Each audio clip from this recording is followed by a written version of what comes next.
I'm always down to review something new, something unique, and this right here is going to be no different. Today, I'm here with the 2025 Kia EV6 GT, and this thing right here is a monster. So first thing I notice about it is painted in this yacht blue matte color. So it only comes in 3 colors. White, got a snowflake white pearl, and this blue. So I think it looks gorgeous, and it has these neon brake calipers, which you're going to see that theme throughout the car. So I was excited to hear that they upgraded the powertrain on here from the Hyundai Ioniq 5N, so it's going to have that same heart up in here. So it's going to have some updates for the 2025 model year. It's going to have a revised front fascia and updates throughout the cabin, and it's going to come with the NACS charger as well, so you can go to a Tesla charging station. So pricing for this is going to be a hair under $66,000, and this has no options at all. This is the GT. It just comes with everything, at least this example right here. So I mentioned that powertrain. We're going to have 601 horsepower, which can be overboosted to over 640 horsepower when you go into launch mode. And 0 to 60 is going to be about 3.6 seconds without launch control and 3.4 seconds when you do add launch control. So the range on here, Kia, they said 231.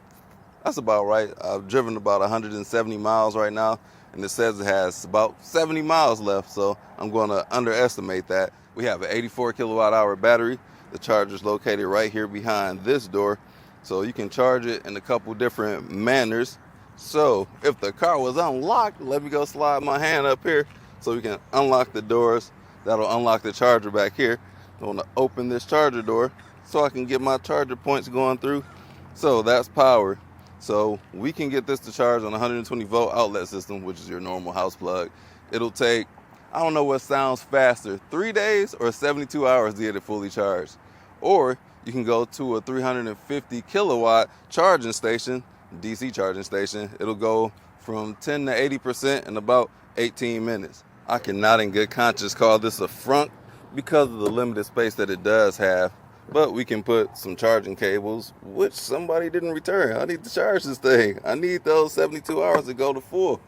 But it's not a whole lot of space up in there. The front of this EV6 GT is wide and low. Reminds me of a Bulbasaur. Shout out to Pokemon. Coming around to the side. These are these front headlights that they just revised. So that's how you tell it's a 2025. These 21-inch wheels got the slime green, or as they call neon brake calipers. Huge rotors as well. And then on to the back, still huge rotors back there too. So it's got the stopping power.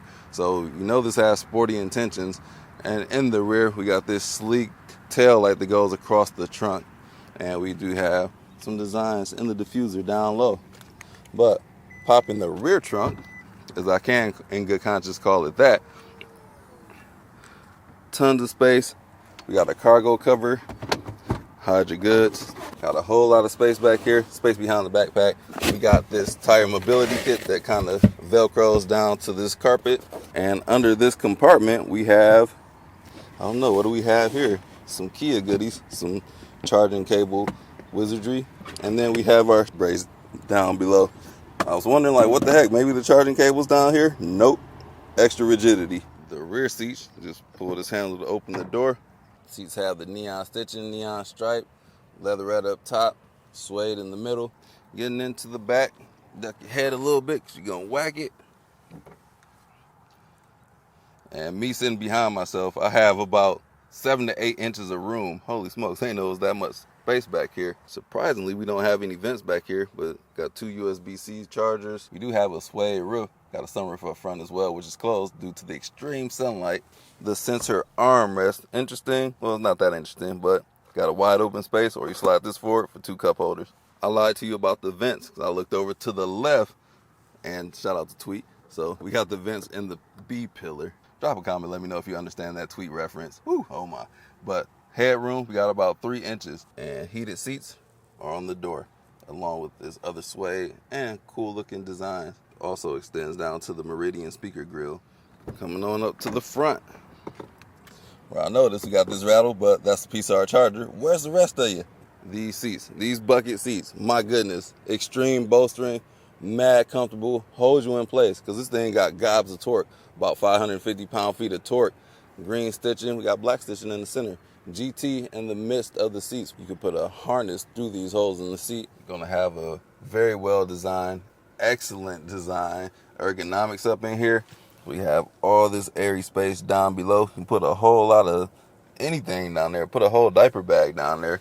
Just very airy, spacious up in here. We even have an armrest with storage in the middle. But let me turn this air down.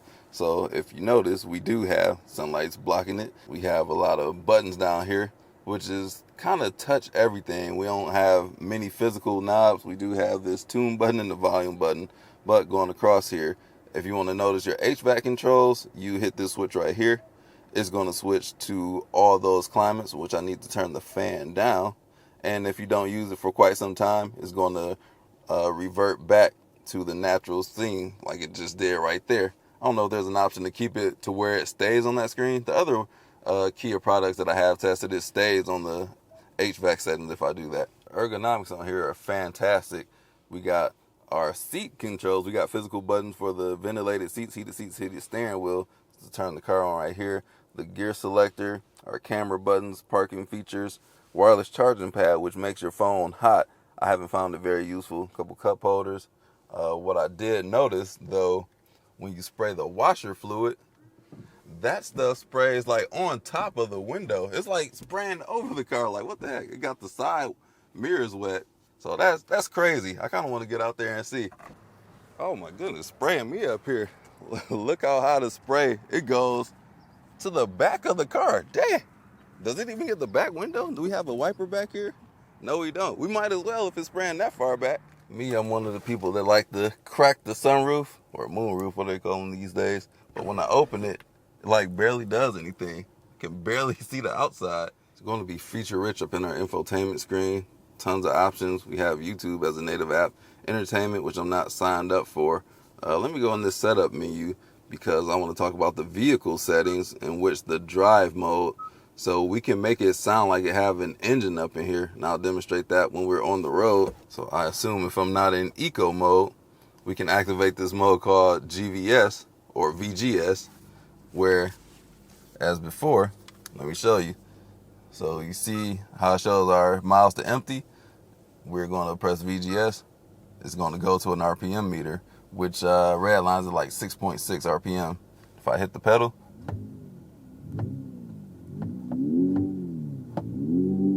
about to blow my motor. I think that's interesting that they added a feature like that. So if you haven't checked out my driving video, my first impressions on driving this car, I think is just go check it out and see my true impressions. But now we're about to do a regular drive on this.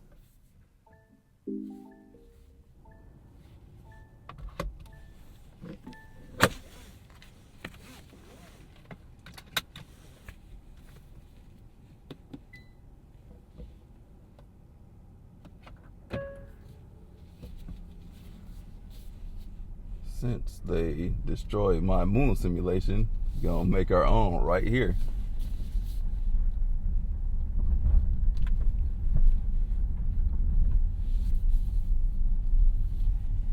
These big tires, you can hear the road talking to you. All these little pebbles, that is.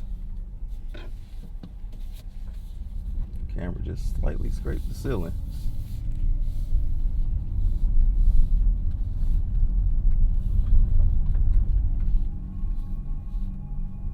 Driving slow makes the EV noises because they have to make some kind of sound since they're virtually silent. You have a head-up display, which is in full color. You can see the album art up there when you skip through tracks. I guess we do have a little bit of our moon simulator.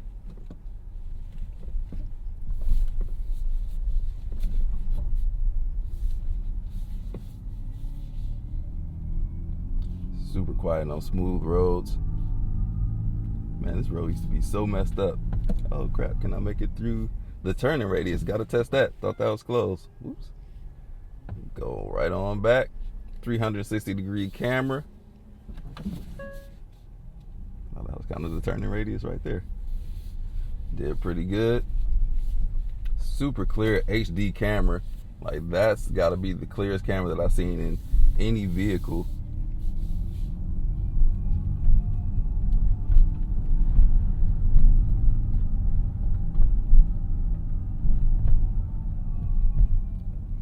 one thing I did notice, one pedal driving, I always use that just because, why not? We got the EV, it's something exclusive to them.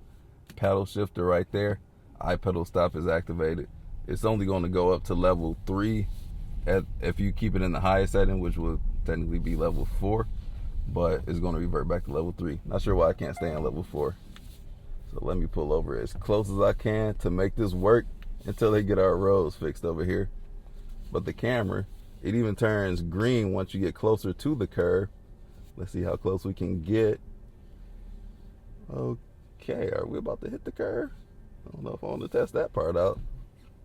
Oh, in the rear. I don't know what those green lines are.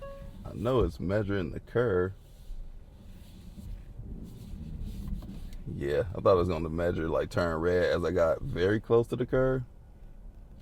I gotta be very, yeah, that's the tire hitting the curb right there. So I'm not sure what that green line is on that screen. But come on up here and fully lock our wheel. How's our turning radius? That's going to be excellent. I can probably do this again. I was too optimistic. Oops. But let us get on out of here. Look how clear that camera is. My goodness.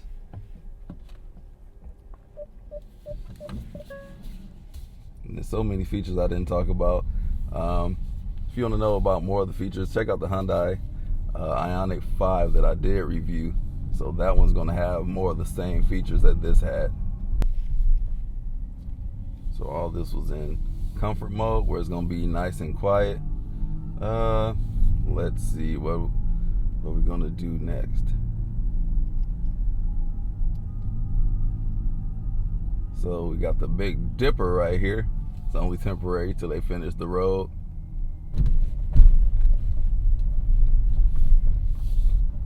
The chassis is very compliant, especially for the intentions of this vehicle. But right now, I'm about to hit this GT button. So it's going to limit stability control and traction control. And we're going to see our mileage drop down by 7. We're just going to take off. Yeah, this thing moves. And I can have too much fun doing that. But the way that our battery is set up, can't be doing that for too much. So we're going to merge onto the highway. Let me go through this screen and go to that VGS thing that I was mentioning. And let's see what it's like to merge. Doing 55 right now. Boom. We got top end in here. That's something you don't see a whole lot on EVs. So mainly it just kind of fizzle out up top. But in here, you can see I had plenty of power to pass. So VGS. So it's going to enable our paddle shifters. So earlier I showed y'all that we could upshift and downshift. But this thing is going to actually mimic a real engine. So let's see if I go down to 3, 2, probably blow our engine right here. Red line, you can't go faster than that. Shift, ooh. Up, hit our red line again. That was kind of harsh too. Upshift again, and we go. Whoa, we're going too fast. Slow down. Slow down, Tito. Draining Police our reported battery. ahead. Police was reported behind us. Thanks, Waze. But this is pretty cool how you can switch through gears with the paddle shifters now. It's brilliance. That's brilliance in engineering. As me as an engineer myself, I love to see things like that. So right here, we're in 6 gears. Only 6 gears in the simulated paddle shifters. So we're doing 60. If I floor it, it's not going to do much of anything. But if I come back on down, let's always say drop a gear, disappear. We're going to drop down to 3rd. Boom. We just go. I think that's excellent. But let me turn that off. Take it out of GT mode. Let's go back to, let's put it on normal mode. Because we do need to conserve our mileage. It does have adaptive cruise control. Let's turn that on right now. Where it's going to hold a line for us. And then our head-up display is letting us know that we have something in our blind spot. Look, no hands. It'll hold a line for us too.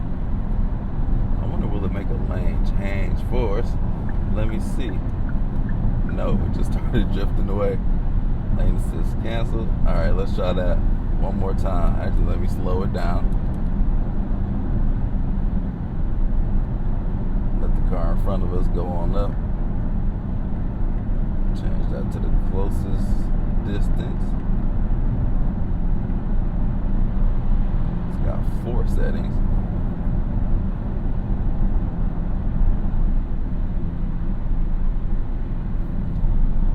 Let's see.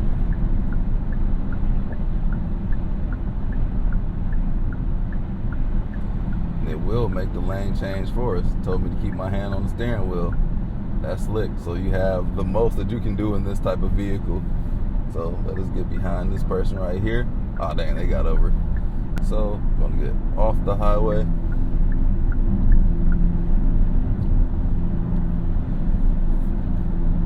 And our drive modes are right here at the bottom of the steering wheel. You can put it in sport mode as well. Oh, we flashing on the turn. 25 miles an hour. Actually, let's do that GT mode, because that's lit. I want that one pedal driving. There we go.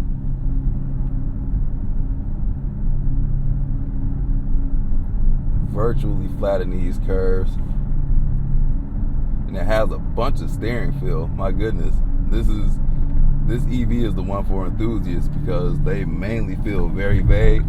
This one has a lot of driving inputs. And even with the paddle shifters, when I was accelerating, the simulated gear shift, that actually felt great. So it feels better than some traditional automatics do. I don't know what they did, but that should be studied. And other people should definitely copy that, because I like it. It may seem like a gimmick to some, but for those who don't want to fully convert over into an EV and just want the normal driving experience, you can experience it in this. And then my one pedal driving went back down to 1 for some reason. I guess it changed with the drive modes. And you don't even have to use the brake pedal. Actually, I lied. I have to use the brake pedal right here, because I was coming in too hot. So this, of all the EVs that I have driven, if I were to take one home, this would be it. The Ioniq 5 or the Cadillac Lyriq. That one's surprisingly fun to drive as well. Just a great overall experience in all 3 of those. But this one, high on my list. If you're looking for any of them, this one right here, it's competitively priced as well. Performance is like on the top tier, and just the features that you get, also top tier. It's a great value for what it is. So that's all I gotta say about this EV6 GT. Like I did a review on the EV6 a few years ago, and it was a nice one. But for me, this is the one that I gotta have. And oh yeah, the brakes are strong as well. I showed you those rotors. They got the power to stop, because these EVs weigh a lot. So this is gonna be the place that you're gonna wanna be on the daily driver. It goes from Bruce Banner in the Hulk, does that really well. So I'm gonna put that in eco mode. So I need to chill out. Like I said, they ain't got no charger. I gotta make it to the charging station before everything just goes dead on me. Range anxiety.